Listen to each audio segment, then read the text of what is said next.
Hi, everyone. Today we're talking about making that transition from being an individual contributor to a people leader. And joining us for that discussion is experienced actuary and emerging people leader, Michael Storozhev. Michael is an actuary with broad pricing, reserving and capital experience across different products and global markets. Today, he is the Chief Underwriting Officer at Passport Card Australia, a travel insurance specialist in SureTech. Combining his technical expertise, passion for customer-centricity and innovative mindset, Michael looks to continue to make a meaningful impact in the industry, safeguarding travellers across the globe through a unique real-time claims processing proposition. Michael is also deeply involved in the Actuaries Institute, volunteering on the Data Science Practice Committee, the Anti-Discrimination Practice Committee, and the International Committee, and authoring and contributing to several research presentations. Michael, thank you so much for joining us. Thanks, really exciting to be here. Really appreciate the opportunity. So, Michael, you're an experienced actuary who's been a strong individual contributor for most of your career, but recently you've stepped quite quickly into some really big people management roles. What prompted that change for you? Well, thanks, Julia. And reflecting back on my career, one thing I have to be really appreciative of is the strong mentors, both actuaries and non-actuaries, to help me understand and navigate the different stages of my career. I've always enjoyed the technical focus of my actuarial roles, but over time, I sought a deeper connection to customers and try to find and use my actuarial training to make a deeper impact in the insurance industry.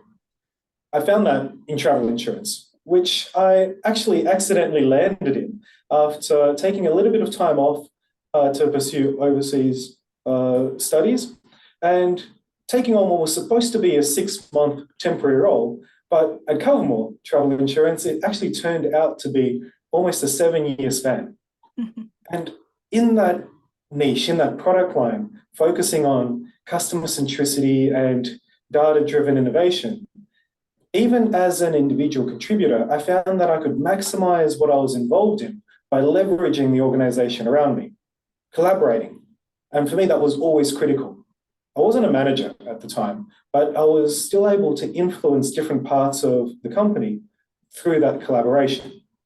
And so moving to a more traditional leadership or people management role seemed like the natural progression to help scale what I could contribute and be part of in an organization. But amusingly, I don't actually have any direct reports right now. Almost a startup mentality, building the Australian arm of Passport Card Travel Insurance. One of my key focuses this entire year will be building up the right dynamic team of actuaries, underwriters, and data specialists. A new challenge. That sounds like a great challenge, Michael.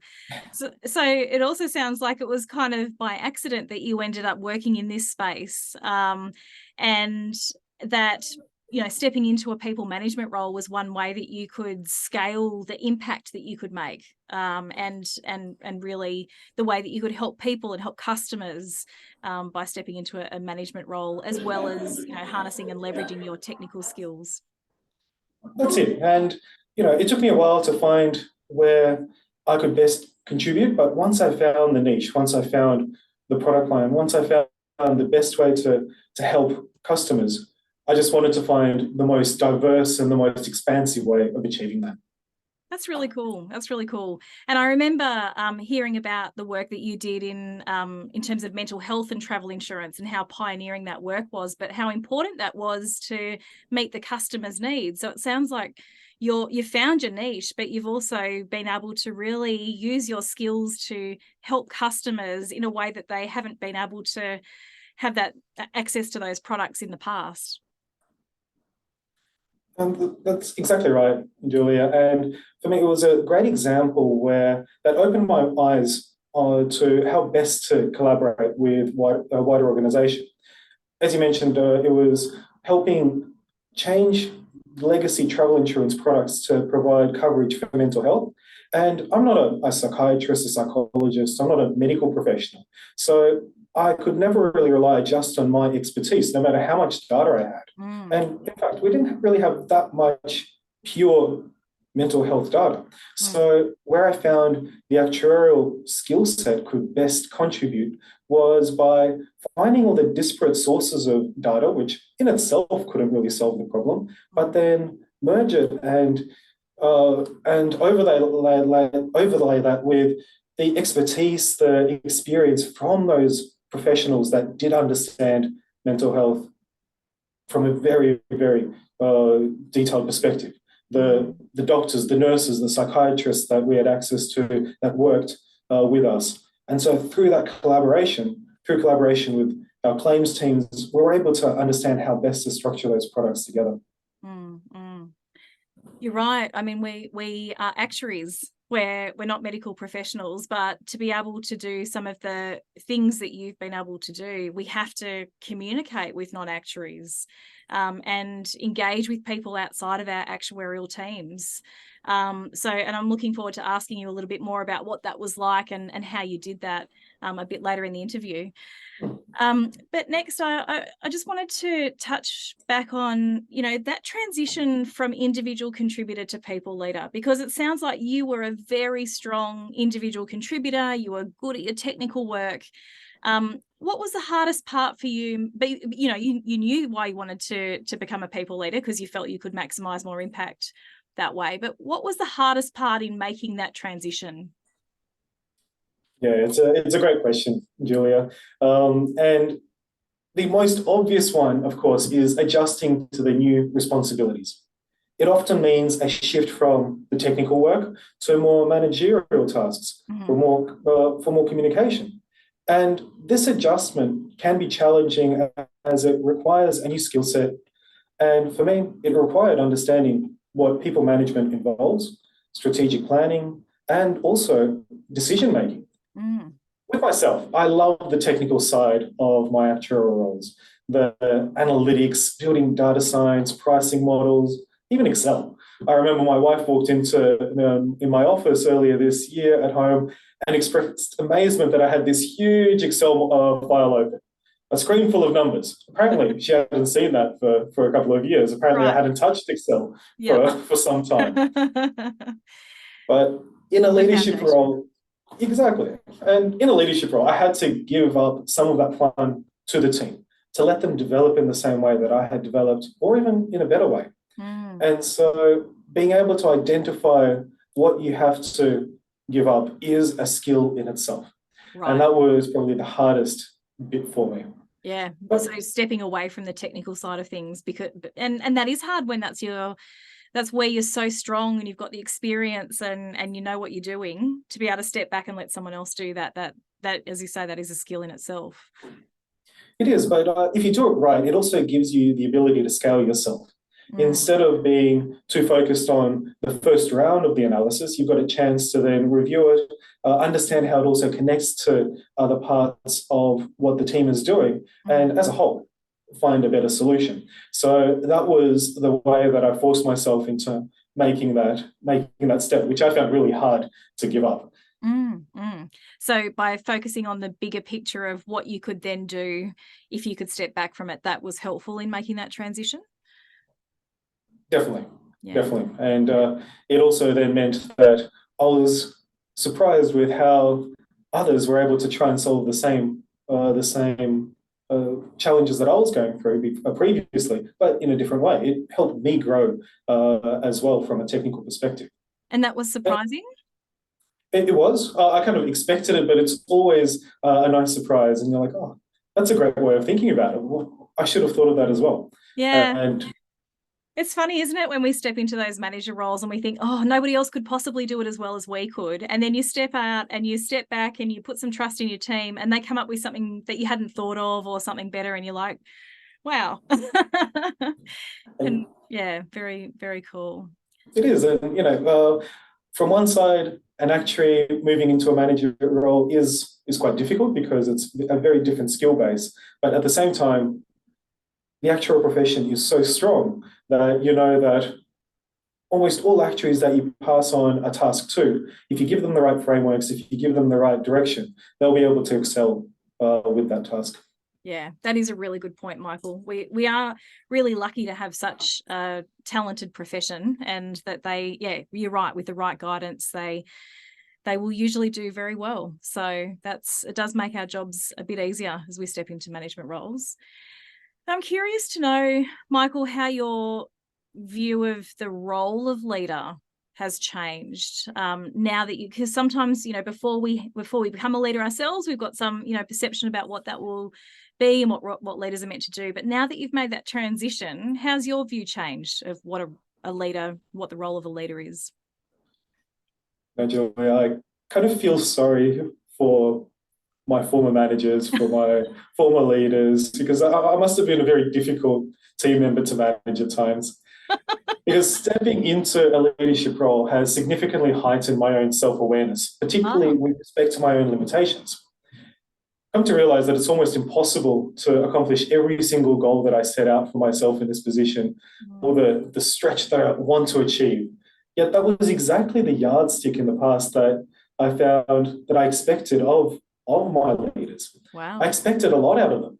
And I recall instances when I'd feel frustrated because my manager or a leader in the organization didn't seem to pay full attention to what I wanted to raise them. I remember vividly the times when I was incredibly challenged when my proposed solution, which I believed was the best, wasn't implemented or given the attention I hoped for. But looking back, I understand why. As an individual contributor, you can wholly immerse yourself in a particular task, process, model. As a leader, on the other hand, you must balance the inputs requirements of many team members and scale for collective success. You just don't have the luxury of devoting a significant amount of time on just one particular issue.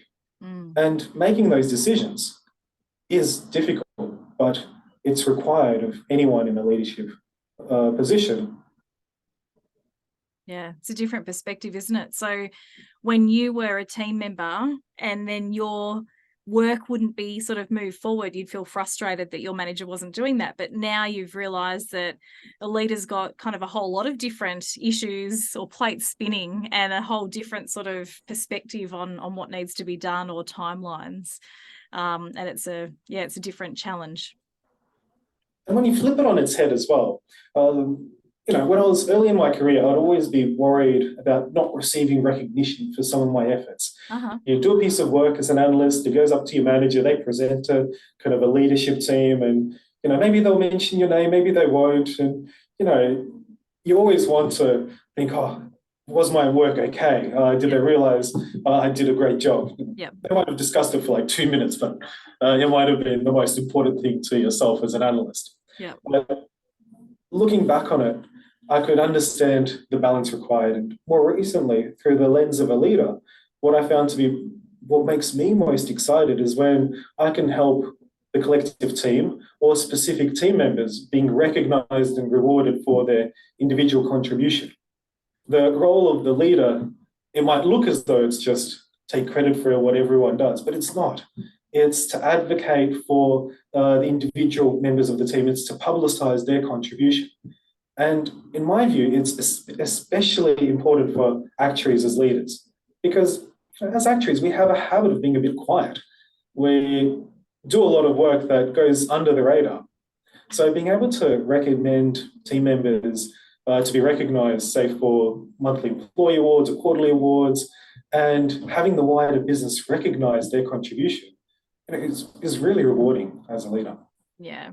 And sounds like it's really important to you because as a team member, that's what you wanted, that recognition. And you've then taken those learnings from being a team member into your role as a leader to ensure that you're doing the same for your team members as well. And you are recognizing them and giving them the credit for the hard work that they're putting in as individual contributors. Right. Yeah. So, okay. So we've talked about what it was, why you wanted to make the transition. We've talked about what was hard about making the transition and how you now have a different view on what the role of the leader is now that you've transitioned to a manager role.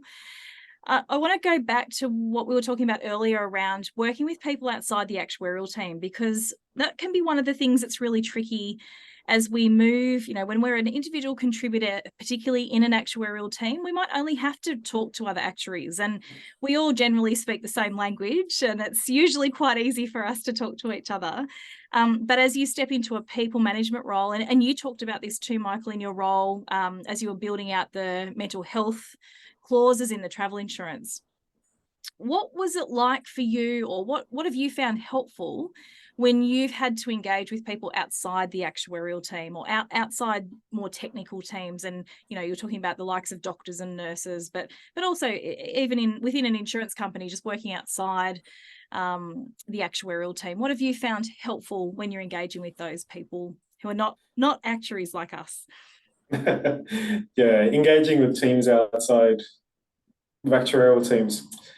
For me, it has to be relationships and perspectives. And it almost feels like a bit of a switch, because we're so invested in our actuarial training, in our developing our skill base, being as productive as we can within our own teams, that it's easier to miss the bigger picture. But once, at least I found for myself, once I saw the benefit of building out those relationships, understanding those different perspectives, you can't go back, because you just see such a strong value to it. And so when you think about perspectives, it's critical to understand that each department, whether it's marketing, operations, compliance, engineering, have their own goals, concerns, ways of thinking that will be different to what you're used to. So taking the time to learn about these different perspectives, which then helps communicate more effectively and build stronger working relationships with them. You'll also note that just like in an actuarial team, everyone, as you mentioned, Julia, has their own language. As soon as you start picking up on some of that, you'll be able to contribute and collaborate with them more effectively. Right, as in learning, like understanding their language, understanding the different terminology that other professions use. Exactly. So with marketing or digital marketing, when they say GA, Google Analytics, once you know what that means, you'll get a lot of benefit out of it, because you'll surprisingly find yourself with a wealth of customer behavior data that you never knew existed.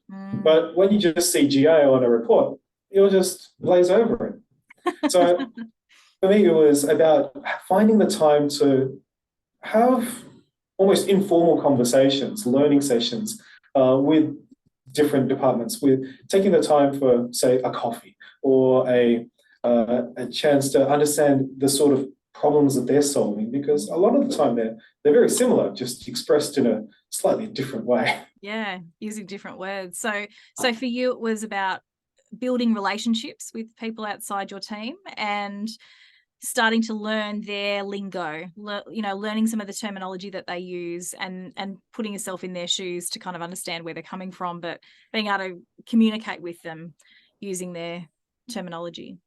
Exactly. And how often have we heard about actuaries sitting up in our ivory tower? It's a common criticism, but it's up to us as actuarial leaders to break that perception down. And for that, we have to make the effort. The informal conversations, breaking down silos, having kind of a sense of camaraderie and mutual respect. Don't kind of not pointing fingers and saying, the engineering team didn't understand our requirements. It doesn't matter. We're all in it together, especially when it's a small organization. Yeah. And remember, people are more likely to go the extra mile for someone they know and appreciate, as opposed to just an email. Yeah, that's right. So building relationships. So if you were to give a tip to actuaries thinking about, okay, I'm going to build a relationship with someone outside my team, what would you suggest that they do? Where would you suggest that they start? It's great that we're starting to be back in the office, because, my favorite strategy was the water cooler. Have a story about what you've been working on, kind of make it a little bit more interesting and make it relevant to other teams, and get a chance to just have those informal conversations. I recently was thinking about, had the chance to kind of start a new role and trying to engage with new teams, build those relationships, but it's difficult when it's virtual. It's difficult when it's through email. So, for example, I've been with Passport Card now for just under 2 months, and last week I had the opportunity to go up to the head office in Israel, and every single day was filled with conversations. And you might look at a back-to-back diary and think that's going to be exhausting, but those initial conversations where you're sharing what you've been working on, when you've been sharing the problems the challenges that you expect to encounter, but then realizing how closely they can come together and how the collaboration can actually accelerate solutions is just mind-boggling. And I remember coming out of some of those meetings thinking, this is incredible. The energy, the excitement was just keeping me up, and jet lag, tiredness, it's so easy to forget when you can have that. So I really love those informal conversations. We weren't kind of going in there to solve a particular, no agenda, no anything. It was just a chance to chat, to understand where we were coming from. And a lot of the times, it takes a bit of time, takes a bit of effort. One coffee isn't enough. One impromptu conversation in the corridor isn't enough. But if you make the effort, if you take the opportunity to say, come into the office, sit down with someone, it's amazing what that personal touch can do. Yeah. Nothing beats that face-to-face contact. I mean, it really was hard when we were all working remotely all the time. So, great advice there. Catching up with people in person, not having an agenda necessarily, but just connecting and talking, maybe sharing a story about what you're doing. Great way to build relationships. And you're right, one coffee's not enough. It's something that takes time, isn't it? It just takes time. Okay, so an interview with yourself would not be complete if we didn't touch on AI and ethics, because I know that you write and talk about AI and ethics a lot. What's one thing that actuaries in particular need to be mindful of when it comes to AI and ethics? No, if you can narrow it down to one. It's a big topic. It is a huge topic. And amazingly, it's such a fast-paced topic as well. Anything that I've talked about or technical that I've researched gets outdated so quickly. But the reason I enjoy it so much is because we as professionals, as actuaries, must embed responsibility and ethics into our roles. And by doing it practically, by doing it appropriately, it doesn't it doesn't slow us down. It doesn't create a roadblock or make things more difficult. Instead, if you do it right, it accelerates innovation. And in my view, provides better customer outcomes. So that's how I approach it. We as actuaries, we use data, more and more of it in all of our roles. It's just accelerating. And when there's data, there is risk. And we as professionals, we quantify, we look at risk, but that risk is also inherent in the data itself, whether it's privacy considerations, whether it's leakage, breaches, but also how we use the data. Say, the bias that the data represents, and without acknowledging it, we expose ourselves to greater risk. So we as actuaries, it's one of those areas where I'm really keen to ensure that we consider the ethical implications of using these emerging tools. And I use the word tools deliberately because they're an arrow in our quiver of ways that we can approach to solving the problem. It's not going to be the only solution that we use. And in fact, we're seeing more and more AI being used to augment decision-making other than replace it. And that's where actuaries can help participate. It's about helping with understanding the frameworks, the governance, the risks of using these models, the data. It's exactly the sort of things that we're used to with any other model, just in a different way.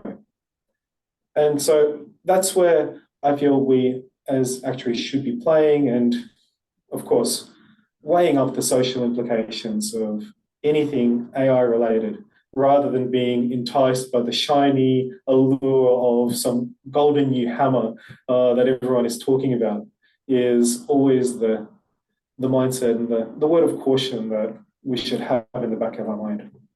Great advice. And I love your analogy of an arrow in our quiver of tools. I think, it is so easy to latch onto these new, things that, as you say, bright and shiny, and we think, oh my gosh, this is going to replace us. This is going to be the way of the future. And in reality, it's all just one part of the puzzle. And we need to just work out how to use it best and how it fits in with the other tools that we have available, and thinking about our common goal too, and our ultimate outcome, which, as you say, is around, what can we do for the customers? How do we ensure that our solutions are customer centric as well, and ethical? So excellent. Some great advice there. To wrap up, Michael, I'd really like to just hear from you, having made that transition from individual contributor to a people leader. What's one tip that you'd share with actuaries who are stepping into their first management roles? One tip. It will be difficult. It will be different, but it will be worth it if you focus on what's really important. And that's the people around you. It's not about what you need to do to succeed, but what you can do to maximize the success of the entire team. And so my biggest tip is to make sure that you're not alone in that journey. If you're alone, then it's easy to forget the people around you. So if you've got maybe a more senior trusted colleague or mentor, get a chance to share your experience. When I was stepping into more of a people management role, one of the biggest areas of value I found was getting a chance to share my experiences in a small group or one-on-one with actuaries specifically on a similar journey and similar stage as myself, because that was when I was able to embed some of my learnings, see the same challenge I was having from a different perspective, and help me accelerate the growth. Hearing someone's different take on dealing with the same or similar situation was always the best way to cement that learning, iterate, and over time become a better leader. And so, honestly, Julia, I was incredibly excited to be part of the course that you ran, because you gave us that opportunity. Those one-on-one groups with peers, I think, were some of the most important aspects of that journey. Thanks, Michael. It's been great to watch your evolution and your skill building, and as you say, we all learn from each other, and it is really good to be able to share those experiences. It helps to cement our skills and enrich our own experiences, and think about problems that we're facing maybe differently from different perspectives too. So yeah, some great advice there, Michael. Michael, thanks so much for sharing your reflections and your advice and wisdom with us today. I'm sure that your tips and insights will be very useful for a lot of actuaries listening. So thank you so much for your time. All right. Thank you, Julia. It was always exciting to reflect, because the reflection then helps me grow as well. Thanks, Michael.